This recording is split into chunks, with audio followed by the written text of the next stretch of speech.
মানে আমি যখন কথা বলি 1 মিনিট 1.5 মিনিট পর পর আপনাকে প্রশ্ন করবো, আর প্রশ্নের অ্যান্সার করতে হবে, মানে উত্তর দিতে হবে। কথা কি বুঝতে পারছেন আমার? আচ্ছা, কে কে আমার কথা বুঝতে পারছেন একটু হাত তোলেন তো। দেখেন 2 হাত তুলেছে। বলেন তো প্রশ্ন কি করেছি? কে কে আমার কথা বুঝতে পারছেন না তারা হাত তোলেন। কারণ কারা হাত তুলেছিল মাঝখান থেকে দেখেছেন, ধরা পড়ে গেছে। মানে এরা আমার কথা শুনছে না।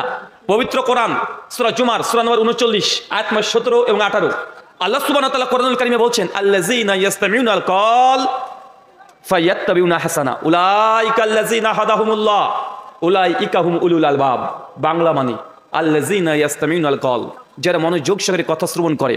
চাচা কি বললাম বলেন তো? এখন কি বললাম? আল্লাযীনা ইয়াসতামিউনাল কওল, যারা মনোযোগ সহকারে কথা শ্রবণ করে। কে বলছে? কে বলছে? আল্লাহ বলছেন। কোথায়? কোরআনুল কারীমে আল্লাহ বলছেন যারা মনোযোগ সহকারে কথা শ্রবণ করে। এরপরে ফায়াত্তাবিউনা হাসানা, এবং শোনার পরে শুধু শুনেছে এমনটা নয়, শোনার পরে এমন হৃদয় এমন মন আছে, শোনার পরে যেটা সবচেয়ে উত্তম এটাকে গ্রহণ করে। উত্তম বলতে কোনটা? যেটা আমি বলবো সেটা? জি না। আমি যে ব্যাখ্যা করবো সেটা? এই ব্যাখ্যাটাও নয়। উত্তম জিনিস হচ্ছে সেটাই যেটা কোরআনুল কারীম, যেটা হাদিস। আমার ব্যক্তিগত কোনো ব্যাখ্যা, ব্যক্তিগত কোনো তাফসীর বা ব্যক্তিগত কোনো মত বা রায় এটা আহসান বা উত্তম নয়। উত্তম ওটাই যেটা আল্লাহ কোরআনুল কারীমে নাযিল করেছেন, আর যেটা মুহাম্মদ রাসূলুল্লাহ সাল্লাল্লাহু আলাইহি সাল্লাম হাদিসে মুবারাকাতে বলে গেছেন, এটাই উত্তম। আর এর বিরুদ্ধে যা যাবে সে যতই ভালো হোক না কেন সেটা উত্তম নয়। এতটুকু বুঝতে পারলেন?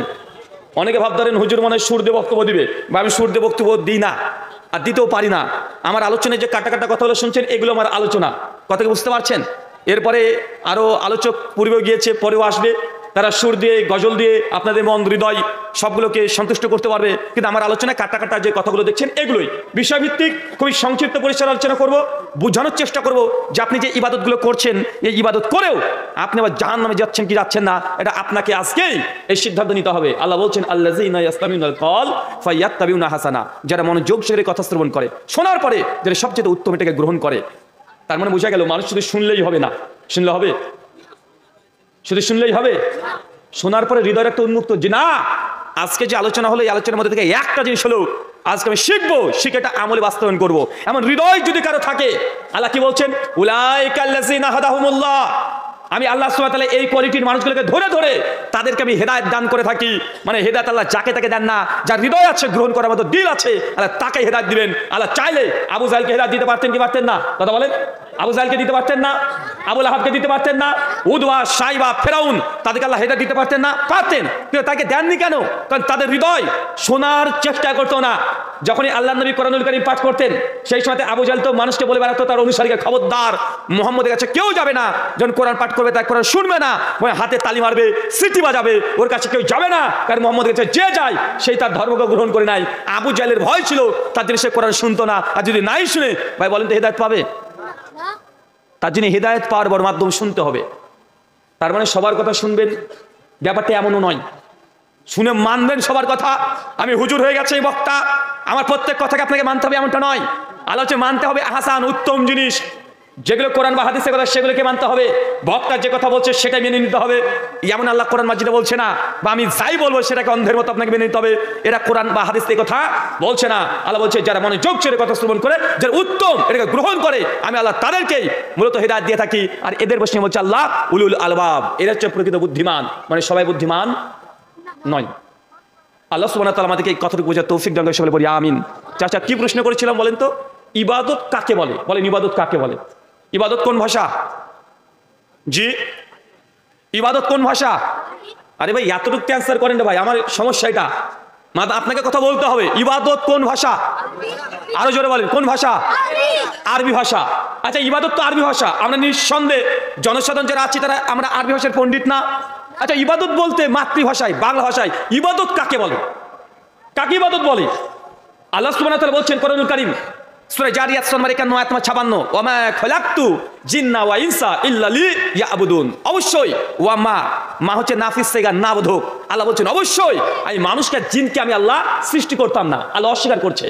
যদিও আমরা এটার অনুবাদ করি যে আল্লাহ মানুষ আর জিনকে সৃষ্টি করেছেন ইবাদতের জন্য, কিন্তু ডিরেক্ট যদি অনুবাদ করেন তাহলে এর অনুবাদ হবে অবশ্যই আমি আল্লাহ মানুষ আর জিনকে সৃষ্টি করতাম না। হচ্ছে নাফিস সিগা, করতাম না। আল্লাহ দরকার ছিল না আমাকে আপনাকে সৃষ্টি করার। কেন করেছে? কালিমা হাসার তাগিদ দিচ্ছে ইল্লা লিয়াবুদুন, শুধুমাত্র কেবলমাত্র আমি আল্লাহ তার ইবাদত করবে, এই জন্য মানুষ আর জিনকে সৃষ্টি করেছি। চাচা, মানুষ আর জিনকে আল্লাহ কেন সৃষ্টি করেছে? আরো জোরে বলেন। তার মানে বুঝলাম যে আমাদেরকে সৃষ্টি করার উদ্দেশ্য আমরা ইবাদত করব। এখন ইবাদত তো আরবি শব্দ, এখন আরবি শব্দের মানে যদি আপনি না বুঝেন ইবাদত কি বুঝলেন কি হবে? ইবাদতের বাংলা মানে কি বলেন একজন? ইবাদত মানে উপাসনা। আরেকজন বলেন, হয়নি উত্তর। আল্লাহর হুকুম পালন করা। আচ্ছা, এখনো 100% আসেন উত্তর। জি বলেন। নির্দিষ্ট পদ্ধতিতে আল্লাহর হুকুম পালন করা না ইবাদত করা? মেনে নেওয়া। আর আল্লাহ তাওহীদ প্রতিষ্ঠা করা। আর দেখেন, আমাদের সৃষ্টির উদ্দেশ্য হচ্ছে ইবাদত করা। এখন মুসলমান ইবাদতের বাংলা মানে কি? আল্লাহ আসলে ইবাদত বলতে কি বোঝাচ্ছে আমরা এটাই জানলাম না। তো বলেন তো আমাদের সৃষ্টির উদ্দেশ্য, মুখ্য উদ্দেশ্য এটাই, কারণ যে সৃষ্টি করেছে আল্লাহ ইবাদতের জন্য। ইবাদত কি? বয়স 60-70 বছর হয়ে গেছে আপনার, এখন পর্যন্ত আপনি এটাকে জীবনে বাস্তবায়ন করতে পারেনি যে ইবাদতটা কাকে বলে। ইবাদতের আবিধানিক ডিরেক্ট মানে করলে হয় দাসত্ব করা। কি করা বলেন তো ভাই? ইবাদত আব্দুন থেকে আসছে, দাসত্ব করা, গোলামিত্ব করা। দাসত্ব কার? আরো জোরে কার? আল্লাহ সুবহানাহু ওয়া তাআলা দাসত্ব করবেন আপনি। দাসত্ব কাকে বলে? দাস কাকে বলে বুঝছেন? মানে দাস কি আপনি জানেন? দাস মানে যে মনিবের কথা মতো উঠে আর বসে, নিজের কোনো মাতব্বরি চলে না, নিজের মন মতো কোনো কথা বলার সাহস নাই, নিজের মন মতো কাজ করতে পারে না, ইচ্ছে মতো খেতে পারে না, ইচ্ছে মতো বসতে পারে না, ইচ্ছে মতো যেখানে সেখানে ঘুরে বেড়াবে, এটা করতে পারে না। এটাকে বলে দাসত্ব করা, এটাকে বলে কৃতদাস। আমরা ইবাদত করছি, ইবাদতের আবিধানিক মানে হচ্ছে দাসত্ব করা। আমরা হচ্ছে আব্দুন, আমরা হচ্ছে আমরা হচ্ছে গোলাম। কার গোলাম? আল্লাহর গোলাম। আমরা কি করতে বলছি? আল্লাহ কেন তৈরি করেছে আমাদেরকে? আরো জোরে বলেন কেন? ইবাদত করবে, দাসত্ব করার জন্য। মানে আমরা আল্লাহর গোলাম। আর দাসত্ব ওটাকেই বলে যে মনিবের প্রত্যেক কথাকে মেনে চলতে হবে। দাসের নিজের কোনো ক্ষমতা, চিন্তা, চেতনা, নড়া ওঠা বসা নিজের ইচ্ছা মতো করা যায় না, এটাকে বলে দাসত্ব করা। চলেন আপনাকে একটা উদাহরণ দিয়ে বুঝাই। আচ্ছা, আমরা কোন ধর্মের মানুষ? আর যারা ইসলাম ধর্ম মেনে চলে তাদেরকে কি বলা হয়? মুসলিম। আচ্ছা, মুসলিমের বাংলা মানে বলেন। আমি আলোচনাতে বেশি কিছু শেখাই না, আমার আলোচনাতে একটা জিনিস হলে শিখে আজকে বাড়িতে যাবেন। 150টা বিষয় শিখতে হবে এমনটা নয়।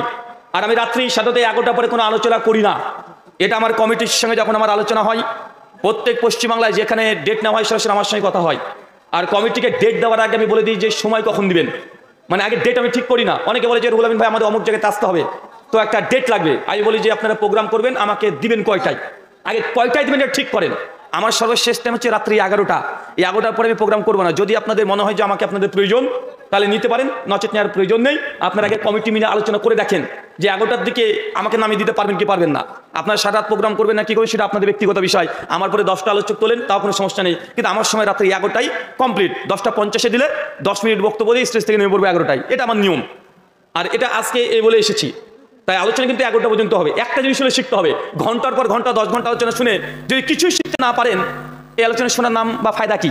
আচ্ছা, মাগরিব থেকে আলোচনা শুনলেন, এত শুনলেন, কি শিখেছেন? দুটো জিনিসের নাম বলেন তো, যে নতুন দুটো জিনিস শিখেছেন।